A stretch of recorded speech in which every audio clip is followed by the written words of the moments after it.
Hello everyone, আজকে ধামাকাদার tips নিয়ে এসেছি আমি। আমরা কিন্তু অনেকেই বাসে ট্রেনে ট্রাভেল করি, আর আমাদের কিন্তু একটা বমি হওয়ার টেন্ডেন্সি অনেকেরই রয়েছে। তো আজকে তোমার একটা ছোট্ট এবং ধামাকাদার টিপস দেবো, যাতে তোমরা বাস বা ট্রেনে যেখানেই ট্রাভেল করো না কেন এই প্রবলেম থেকে একদম মুক্তি পেয়ে যাও। তো আজকে একটা তোমাদেরকে অ্যাকুপ্রেশার পয়েন্ট বলবো। তোমরা হয়তো অনেকেই জানো না, আমাদের হাত এবং পায়ের তলায় অনেক অ্যাকুপ্রেশার পয়েন্ট রয়েছে, যেমন থাইরয়েড, কিডনি, লিভার, আরও অনেক কিছুর অ্যাকুপ্রেশার পয়েন্ট রয়েছে। তো আজকে একটা তোমাদের পয়েন্ট বলবো যেটা তোমাদের খুব কাজে লাগতে চলেছে। 3টে ফিঙ্গার নিয়ে ঠিক এইরকমভাবে আমাদের হাতের এই জায়গাটায়, এই যে আঙুলটা হচ্ছে ঠিক এইখানে আমরা প্রেস করতে থাকবো।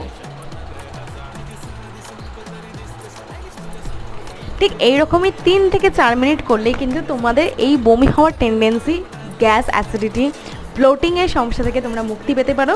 ঠিক এইরকমভাবে 3 থেকে 4 মিনিট তোমরা প্রেস করতে থাকবে,